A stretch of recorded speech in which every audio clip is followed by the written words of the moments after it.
Hey everyone, welcome back to another episode of the Easy Conversations podcast, a podcast about having easy conversations. I'm your host, Furkan Nadia.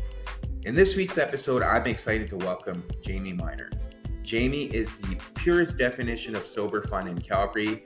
He is a part owner of both MAXgreen Windows and the Endorphin Garage, taking sober sales to the next level.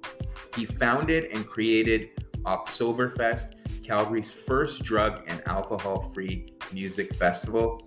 He will release his first full music album, Phoenix Rising, a self-help musical guide to addiction struggles and mental health issues this year. You may have also seen him playing the trumpet at the Calgary Flames games as the official Trumpet Guy.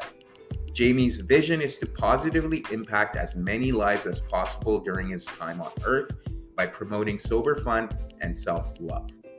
In this episode, Jayme shares the incident that led him to rehab. He also walks us through his rehab journey and how he embodied his sober self, including returning to the Calgary Flames games as the Trumpet Guy. Jayme also shares all his work in the community to bring awareness around sobriety and supporting others on their journey. Please check out Jayme on Instagram at Jayme_mints. And I really hope you get a lot out of this episode. Please leave a 5-star review at the end of the episode to support this podcast.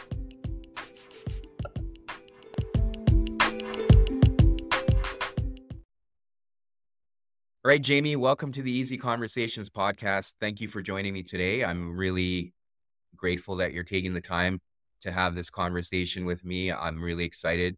I've heard a little bit about your story, which has inspired me quite a bit, and I wanted to bring you on here and hopefully you can share a little bit about it yourself with the listeners. But before we really start our conversation, I want to give you an opportunity to introduce yourself and let the listeners know a little bit about what it is that you do. And I just want to highlight also that you're locally based in Calgary, which is rare for this podcast, but always good to have local people come on and share their stories. So over to you.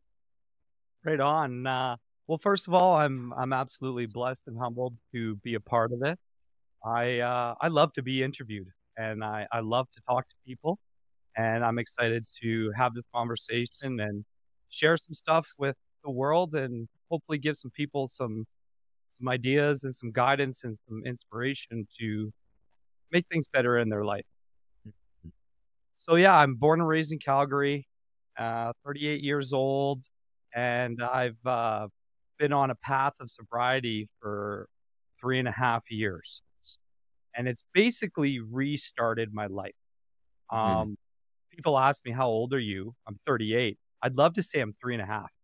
Yeah. Because that's literally what I feel. That's how I feel is I'm just in this brand new life, brand new position. Everything's fresh. Everything's new. Everything's exciting. And lots of things are scary. Right. But, a big part of this transition is I had a problem with alcohol from the first time I tried it. And I didn't realize it at the time, and I don't think anybody else realized it at the time. But when I can look back through my sober eyes now, the first time I tried alcohol, I wanted to drink a lot of it. And this was like things where my parents were like, hey, we're going to let you try it. It's supervised. You're with us tonight. And there was 4 times that my dad caught me trying to drink more, my very first. So then that path just continued of partying, drinking, having fun.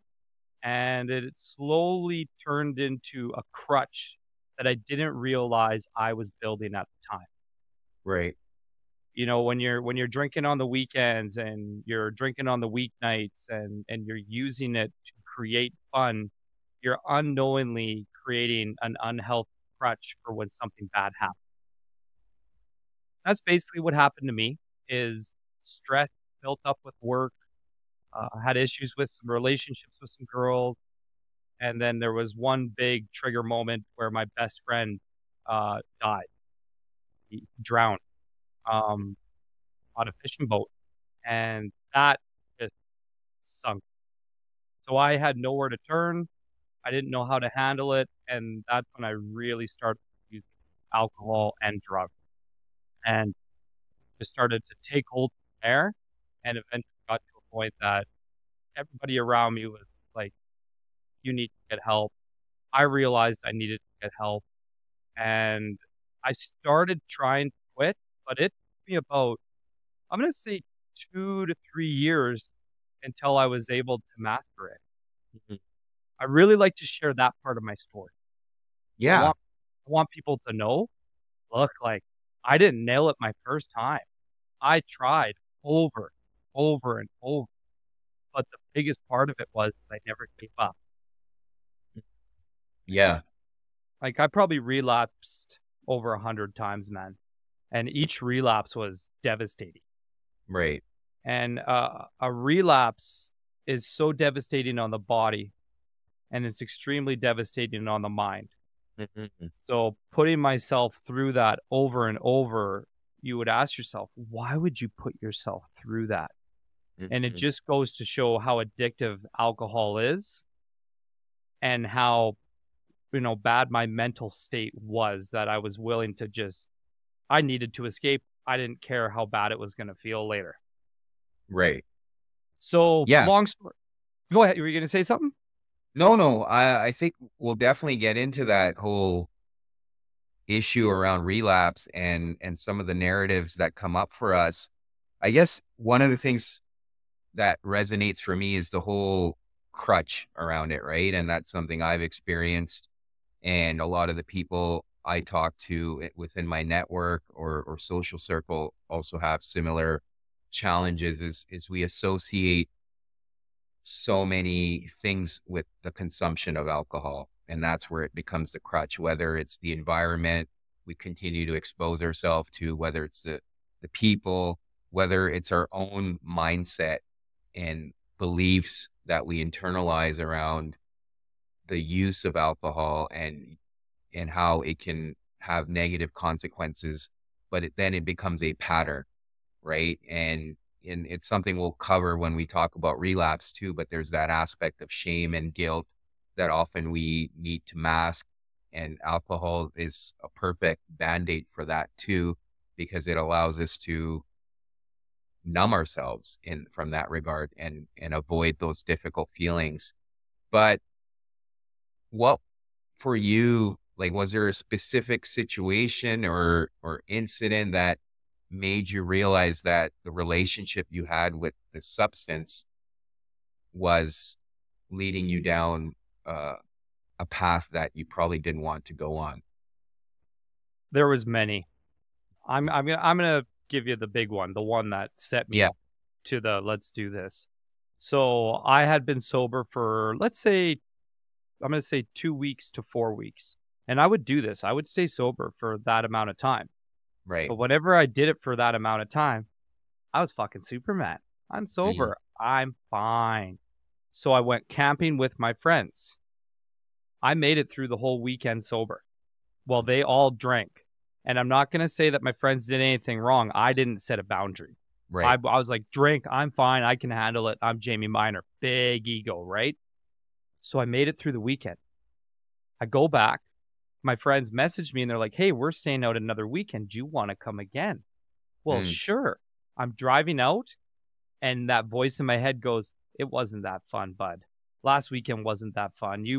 It was bothering you the whole freaking time. You weren't as funny as you normally were. You weren't as crazy as you normally were. You weren't, you weren't being the Jayme Minor that we know you can be. So boom, Right. buy a bunch of Mickeys, hide them all over the car, go out, secretly drink the whole time, end up waking up the next day thinking that I was getting away with it, that my friends weren't noticing, and I was in full relapse mode, man. Like not like withdrawals. Like I was screaming for alcohol at 8 a.m. So I did I flew. I was it was flight away, gone. Bye everybody. I just got to go home. Nothing's wrong. I'm fine. Right to the liquor store, and I just got to get home. I got to get home. Holy crap, like terrified. I got goosebumps just talking about it cuz I remember this feeling. And I'm Mhm. drinking on the way home, and that was normal. That was normal. I wasn't doing anything wrong because I was withdrawing and I needed to feel normal. driving a 707 horsepower bright green Hellcat Challenger. Start drinking, boom, I'm invincible again. I'm fine. They're not even going to notice. They were wrong. Ha, ha, ha, ha, ha. Start driving fast, ripping through lanes. And at that point in time, I didn't care what happened to me. I realized that I was like maniacal, like manic, pretend happy. And I would say suicidal the way I was driving. All of a sudden, cop lights behind me. And I went like this. It's over. Yeah. Like I just knew. Right. And the cop pulled me over and I just told him the truth. I said, I relapsed last night. I'm still drunk from last night. And so they impounded it, took me away. And I took an Uber back from the police station, got my DUI, arrested, all that fun stuff. And what did I do with the Uber? Went to the damn liquor store again because I'm not dealing with what just happened to me. I got to tell my business partner. I got to tell my parents. I got to tell my sister. And then I started drinking myself to death, straight up. Yeah. And luckily, one of my best friends came over, got into the house, and looked at me and said, I think you need to go to rehab. And that was the first time I admitted, yeah, you're right. And then I made the process to get in. Right. Yeah. Yeah. Well, thanks for sharing that. And what was that? I know you've shared with me in the past that you went through that whole process of rehab and what it meant for you, but what was that like for you? And maybe walk us through some of the key points of going through that whole process. Probably some of the hardest days of my life, some of the best days of my life, some of the most enlightening days of my life. Scared, happy, nervous. Like so many emotions flood me for that 2 months that I was there, man. It changed everything about me. But the biggest thing that it did is it reconnected me with Jayme. And I like to say 5-year-old Jayme. That was like the purest form of who I was going to be. Right. And I was able to connect with that child and remember how happy he was and how cool he was and how funny he was. And I went through so many things there that helped me realize I don't need alcohol. Right. So, getting over the addiction is one thing, but understanding why you don't need to use it again ever is what I found. And once I found that, I was like, okay, I know what I need to do now. And I made lists of different things because rehab's one thing. Getting out and your aftercare process, right, so different, so much harder, so much more scary. But I was so protective of myself. I'll give you a good example of one decision I made that was really hard. Sure. So I'm in rehab and I'm writing down triggers for alcohol. And I think I had 135. Wow.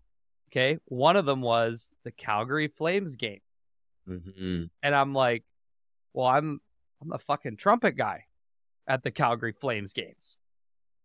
Damn it. So then I wrote Trumpet Guy or Sobriety. And eventually I circled Sobriety and made the decision, if I never can handle going back to that Saddle Dome and playing the trumpet, that's fine. Right. And then I eventually did make it back. But it's being able to say, if I can't do that anymore, that's okay. Right. And you've got to be able to convince yourself of that. I could probably talk for 3 hours on the recovery program, man, because mine was special. It was a lady who didn't even graduate high school who was running it. She just walked the path of addiction. She went to 14 places herself, worked at 20 different places herself. And with all that experience, she created her own custom tailored program. And then what she did is she customized that program to each individual who came in. And one day I want to open up my own center, and I'm going to follow the way that she did it because it was so special. It was so amazing.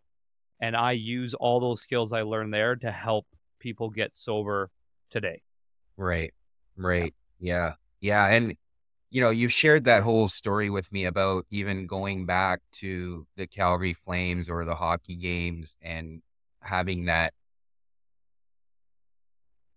that whole mixed feelings around, okay, well, how am I going to do this role sober?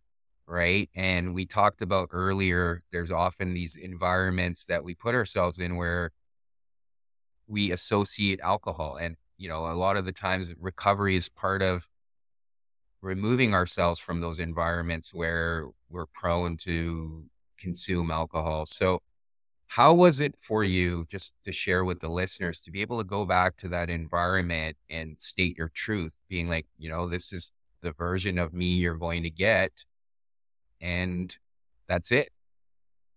Absolutely.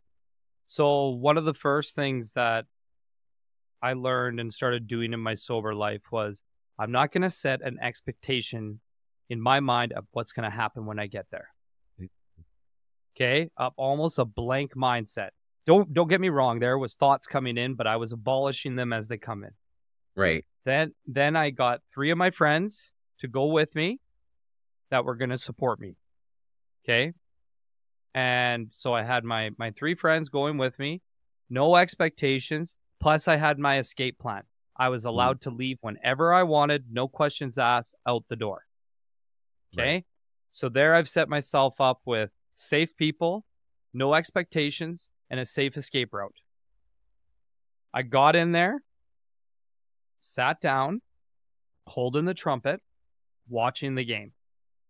And one of my best friends, my business partner, Adam Jones, looked over to me and he had this wicked smirk on his face. He says, "You want to go play that fucking thing, don't you, bud?" And I just went. Yeah. Okay. And so first time I played, I'm shaking. I'm nervous. Trumpet's not sounding great, but I play. And then all of a sudden, fans, ushers, security people are coming up. "Oh my God, Trumpet Guy, you're back. You're back." Yeah. And all of them, "Wow, you look so good. What changed?" "Oh, I'm sober." "Oh my God." Hugs from all these people I don't know. All these people that are so proud of me. People that are drunk that are proud of me. And that level of love from my fans was so unbelievable, because a big thing I didn't realize was I created this really cool character of Trumpet Guy. Mm-hmm. I underestimated what I had. Right. And now that I have him sober, he's unstoppable, bro. Yeah. And it's so much fun. I love it. I mean, I don't go to nearly as many games. I'm not there as long. I don't go out after. Right. And some days I'm not feeling it. I'm just okay with that. Right. Where before, say I wasn't feeling up to the trumpet, well, that was, let's do some drugs and let's drink until we want to do it, and then let's go do it. Right. Yeah. And in that story itself, when you realize that you created this character that people were in love with, and I guess it sounds like it was the first time you actually realized that, how much of it in the past was it associated with alcohol that you'd created this identity, and to be able to detach from that whole consumption of alcohol and realize that, Trumpet Guy on his own is a character without alcohol? Oh, yeah. When before I got sober, I was basically Popeye, and spinach was the alcohol. It wasn't happening without the alcohol, man. Right. Like, it wasn't. There is no way. I never did it. I might have done it once and I hated it. So it was fully there. And I couldn't see it. I couldn't remember it. I couldn't feel it. I couldn't understand it. So once the sobriety was there, it was a full understanding. But there was a big battle of ego. My ego was horrible. And it's still something I tame every day. So I have to tame that when I go and be Trumpet Guy, I can't start thinking, I'm the Trumpet Guy. Look at me. I'm cooler than you. I have to be very cool, calm, and humble. Because I get people that lip me off, man. Like, they lip me off. Trumpet Guy, you suck. Mm. When I was not sober, I'm very witty, man. I could bash that person with my words very fast. Now, Right. this is exactly what I say. I respect and I appreciate your opinion, and I hope you have a great night. And I will repeat that every time they let me off. And then I'm winning. I'm staying humble. I'm staying cool because I got to stay grounded, right? Mm. Right. I'm really glad you brought this up because I'm actually making a short film about this entire Trumpet Guy story that's going to probably come out early next year. Cool. Yeah. Yeah. That'll be awesome to see. So, you talk about the ego, you talk about being grounded, and I think those are all important things as we all have our journeys to embark on. And part of that is being mindful of sometimes the the uh the band-aids we use or the things we use in our life to numb ourselves because we don't want to face that ego because we're not grounded. So what are some things that you do on a daily basis to ensure you're maintaining those healthy boundaries and practices in your life? Because I think a lot of the times it's easy to get comfortable and lose sight of all these practices we have that are almost proactive in nature to ensure we're following our path. So what are those practices like for you, or the reminders that because often when things get challenging or we face adversity in our life, it's easy to fall off those good habits, right? So yeah, how do you hold yourself accountable?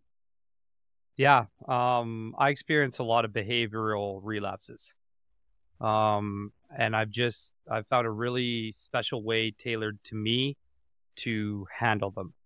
So once I figured out I had an ego and understood what ego meant to me, it's going to mean something different to everybody. It's a very challenging and complicated thing to understand. Right. To me, it was this voice that was saying, you're not that bad. Hmm. They're saying you're that bad. You're not that bad. Okay. And what I did in rehab is I recognized this voice. And every time I heard this voice, I stopped and I battled it on paper and then I battled it in the mirror. Paper, mirror, paper, mirror. And I did that for like a solid month in recovery and probably a solid 2 months after. So what I did is I did weight training with my brain on what this ego does. Mm. So now when I hear it, an alarm goes off in my head going, that's it. Stop it. Mm. And I'm able to recognize it really quickly. Plus I get warm. I get warm and I get really angry. And I'm not an angry person. So when I feel that, hear that voice, feel that anger, feel that heat, that's my alarm bell to stop what you're doing, calm, and look at this. Look at Right. this, wait, breathe, chill, and don't respond. So normally that's challenged by another person. Very rarely does this ego thing pop up without someone interacting with me to cause it. Right. So that's what I do. I wait, chill, calm, breathe. And if it's really bad, I wait a full day until I go back to it and my response to whoever this person or situation is. Mm. Step 2 is staying in the moment as much as I can every day, all day. Right. If you stay in the current moment that you're in, you're not upset about the past. You're not worried about the future. You're also not glorifying what you did in the past or setting expectations of how awesome you're going to be in the future. It's Right. yin and yang, Yeah. right? One's bad, one's good. It's still taking you out of the moment. Mm-hmm. If I stay grounded in that moment, I'm less likely to get hit by old behaviors, egos, emotional relapses, and different things like that. And same thing, rehab, I did the training. Yeah. So I said to myself, I'm going to stay in the moment for 1 week solid, every second of every single day. And I coined a phrase of, well, I stole the phrase from Star Wars. I am one with the Force is with me. Mm. And I just repeated that. Anytime I was going to the future in the past, I said that phrase. I said that phrase. I said that phrase.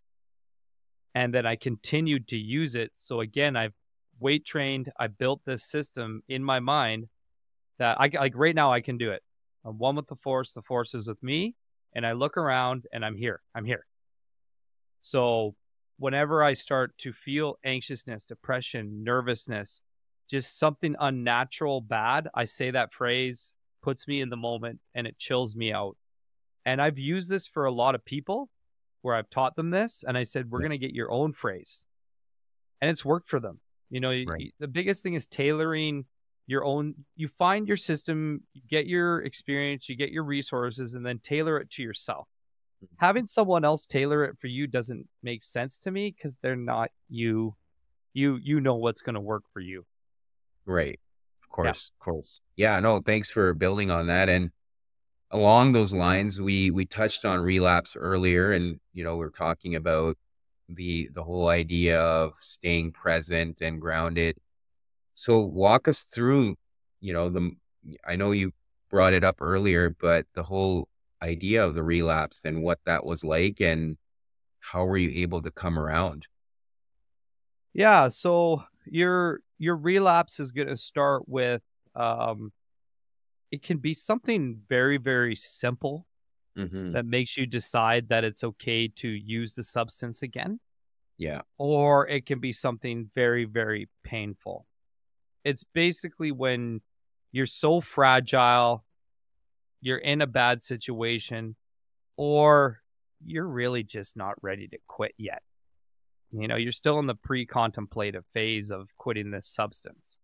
So what would happen to me is a lot of times I was throwing myself into the pit. So I was going, say, out and doing things sober, and then I was coming home and then drinking because I put myself through so much triggers and pain. Right. I was sticking with the job that was way too stressful. I wasn't supported there. There was a whole mix of reasons why it was causing me to drink, but I didn't leave it. I was hanging out with people that I shouldn't be hanging out with. So a lot of it was me being in situations that were making it inevitable for me to eventually relapse. And then when I relapsed, sometimes it was I only had 8 drinks. And eight drinks to an alcoholic is nothing. Right. So I'd wake up the next day and I'd be like, oh, that wasn't so bad. And then the next night, and every time it would eventually turn into boom, like a full bottle of vodka or rum or whatever. And then I would wake up the next day and it was first thing alcohol, driving to the liquor store, waiting for it to open shaky, right? And what I would do is I would lie to work. I would lie to my friends and family. Everything's fine. Everything's fine. Everything's fine. They'd eventually be like, something's not fine. And then it would typically be my parents that would come over and find me.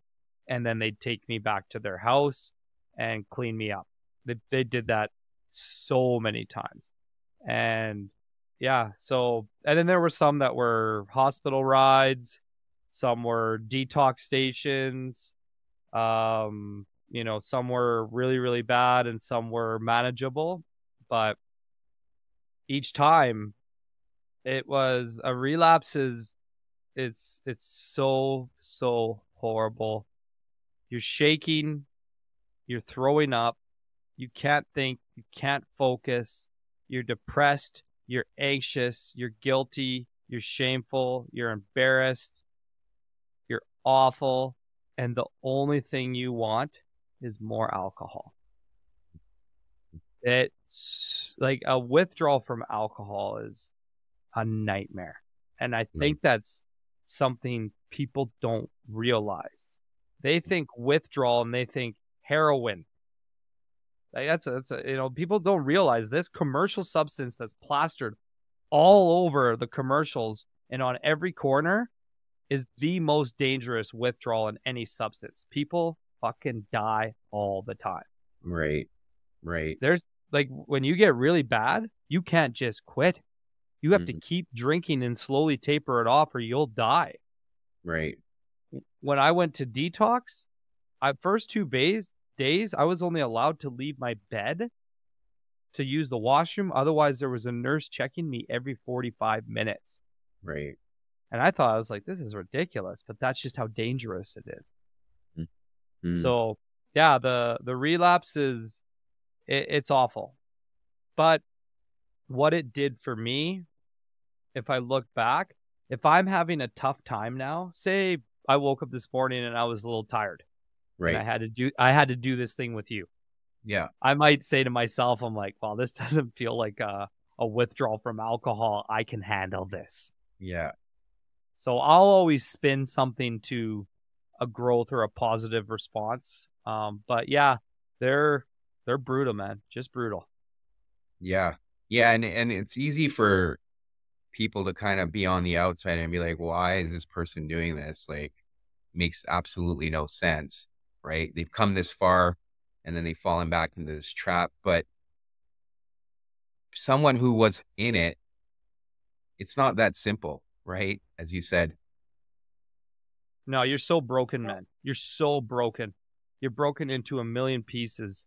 And when you're at that point of constant relapse and constant withdrawal, the only solution is rehab.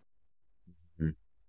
And then there's the whole debate of how hard it is to get in, Right. and why I, created that oktSOBERfest fund to help people when they want to make the change. Because I was lucky, man. I had the 20 grand. I had the 20 grand to do it. And Right. even then I couldn't get in right away. If you Yeah. don't got the money and you're ready to do it, good luck. Kind of sucks. Right. So now you're here 3.5 years sober, and obviously you're speaking up a lot about your own experience, your own journey. And that's part of the reason how we were able to connect. And I was able to kind of hear your story too. But what are some of the things that you're doing to help others who are in a similar path as you were? And how are you using your own experience to empower others or support others through their journey? You bet. First things is, I'm very open on my social media. I speak a lot on my stories and post to say, if you need some help, you can message me. And a lot of people do message me and I help them. On a bigger scale, my music that I'm making is hugely about this. So I'll just start with one song. So I wrote a song called Sober Fun. And the reason why I wrote this song was I found out how to have sober fun. And I realized one of the biggest reasons I couldn't quit drinking for so long is because I didn't think I would be able to have any fun. Right. Which I am sure a lot of people feel. Whether you have zero problems with alcohol, I'm sure almost every single person's tempted to drink when it comes to let's go out and party. Right. Okay? So I wrote this song. And the song is very welcoming. Come along for the ride. Anything you need, I'll provide. Promise you, I got nothing to hide. Sober fun, let me be your guide. And what it is I'm just putting out my hand and I'm offering it. At no point am I saying you need to do this. Right. Okay? That's a huge thing that I do, is I'm just showing people, and they can come in if they want. To take that step even further, I threw, I think, the first sober music festival in Calgary last year. And it was called oktSOBERfest. We figured, let's take the biggest drinking name, oktOBERfest, and turn it sober. Why not? Yeah. If you're going to do it, you go big, right? That's me. And that was huge. I performed. The first song I performed was Sober Fun. And man, if you could have just seen the crowd listening to this song, I have really funny lines like I don't smoke weed, I don't really see the need, and I don't drink beer because you always gotta pee. Yeah. Just, you have to be humorous about it, but I had the crowd laughing. I had people enjoying and having fun and realizing I can go to a music festival, which is the most drug-ridden booze thing known Mhm. out there, Right. and we can do it sober. Mm-hmm. So, and I'm doing it every year. This year's going to be even bigger, but that's my music is the way I'm going to reach the world. Right. And I've got so much in the works right now. I've only been professionally making music for 2 years. Yeah. Yeah. So, I'm learning as I go, but I've got a wonderful team that supports me. They believe in it. We've got a full album coming out that's going to be about all my steps in rehab, all my processes, all my skills.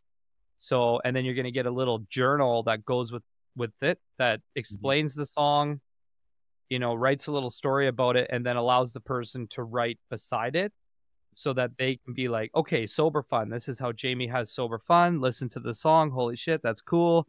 Man, this is how I'm going to try and do it. Plus, Jayme, I can message him on Instagram. And the idea is a very safe way for people to get help. They don't have Mm. to do anything, man. They just got to listen to music. They don't have to Right. admit anything to anybody. They don't have to talk to anybody. They can just watch and see. And that's kind of the plan on a grand scale. Like we're ready to go and do this. Mhm. And when I make my mind up on something, it's going down. Right. Right. Yeah. Yeah. Yeah. No, that's amazing. And, that's kind of what the main theme has been on this podcast too, where people are able to use their own personal experience and share that with others to help others on their journey. So that's beautiful. And it sounds like you've got a lot on the go. Anything else you want to share that you're working on in terms of this whole new journey that you've been on for the last 3.5 years? Yeah. I'm getting into the short films. I alluded to Trumpet Guy. Yeah. I've got another one that is almost done, and it's called Window Guy. And I'm a part owner of MAXgreen Windows and Doors. That's my main work source and Yeah. income. And we shot this short film about two competing window salesmen. One's young, one's old. They're going for the number one spot in Alberta. And it's a good mix of comedy, drama, emotional, goofy, real. And I play both characters. Right. And what's interesting is the younger character is a exploded version of what I used to be like, really egotistical, young hotshot. And then the old version is like, this is what I could have turned into if I never, fixed my life. And it's a unique way of sharing my story about, you know, what it's like in the window business, high pressure sales roles and things like that. But it's a good way for me to interact with my audience. And it's funny, my music team, when we started working together, they were just like, who is this guy? And then, now we can do anything we want with him. They're like, you're very, very talented, but Mhm. you're also, because of my sobriety and my maturity and my success, they're like, you're a special artist to work with Right. because Yeah. you know yourself so freaking well. Like, they're honest with me. Like, we got better singers, we got better rappers, whatever, but they're like, what you have is we can work on the rest. So we got lots of short films. We've got the big music album release, and I've probably got like 40 songs recorded that are just waiting in the vault.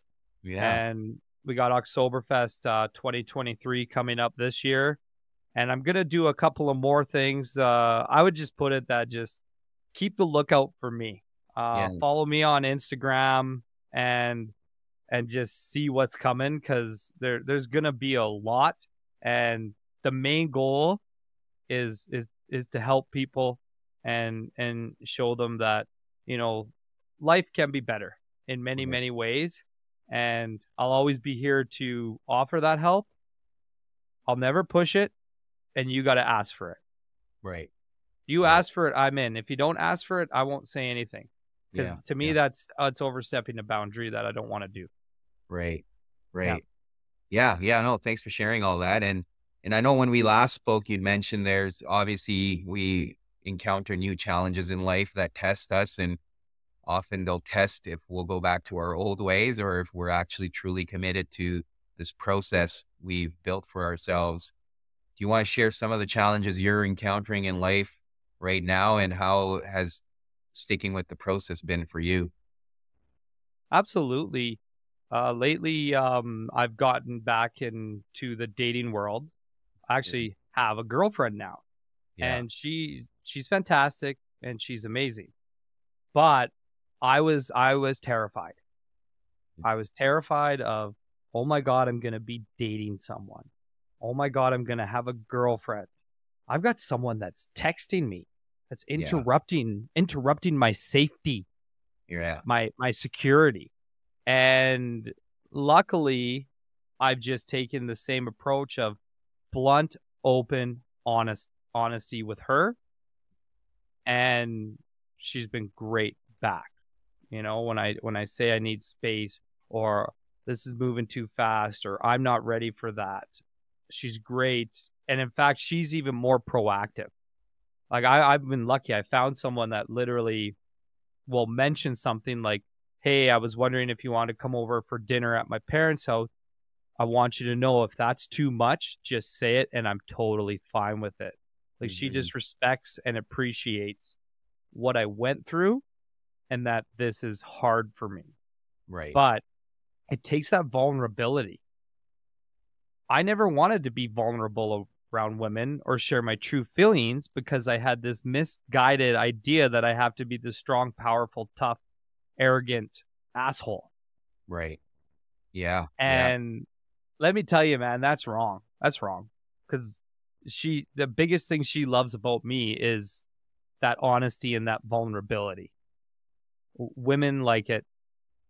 And it's the way to do it if you want a true, real relationship. Hands down. Right. Yeah. And I think for you, everything I've kind of taken out of this conversation is really accepting that true, authentic self for yourself. So then you can share it with others, and you're modeling that in your current relationship. And I think that's what was probably missing in the past, where you had to be someone else, or you felt like you had to be someone else. And that's where we often have to, because we're wearing so many masks, it's hard to be with our true selves. And I know in my experience, that's where we tend to fall into those traps of having to numb, because it's hard being with our true selves when we're alone. Yeah. And that's the battle in itself. And it's exhausting wearing all those masks. I had so many. Yeah. And once I was able to not, the energy level that I have of just being me, oh, it's so nice, man. Yeah. And it brings your own success is what it does. Right. Like if you want, like, for all the business people out there, entrepreneurs and salespeople, me being my authentic, pure self, the sales numbers just skyrocketed. And I actually don't keep track of them. My business partner does. I told him, I'm like, I don't want to know what it is. Yeah. Here's what I need to survive. Keep the rest in the company or save it for me, because I wasn't going to get run by money again. Right. But I will just say this. When you are your pure, authentic self, good things will come. Right. Relationships will come. Success in business will come. Meeting different people will come. Like, the connection with you was because of that authenticity, right? If you would have met the old Jayme in that thing, I might have been able to trick you. Right. Or you might have just been like, this guy's just too much. He's just too much. Like, Yeah. whoa, he was entertaining, but something's not right there. Yeah. Yeah.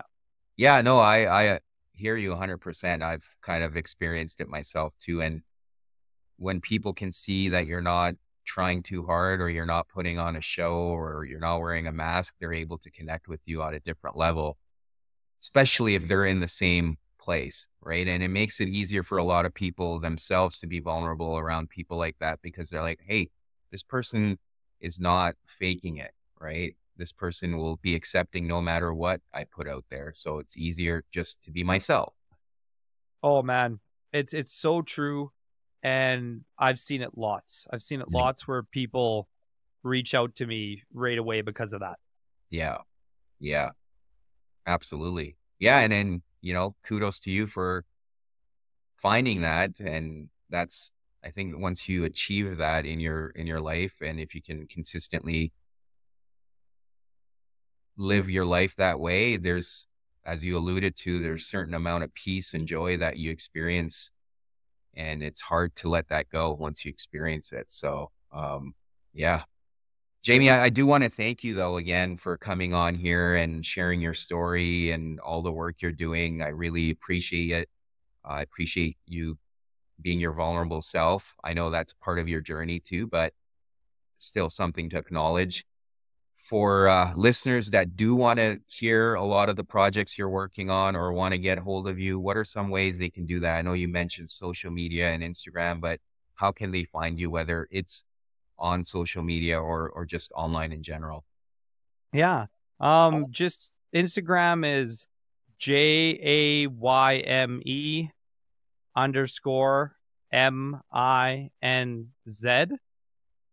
And then Facebook is just my name, JAYME, last name Minor, MINOR. Those are probably the two best ones to start with.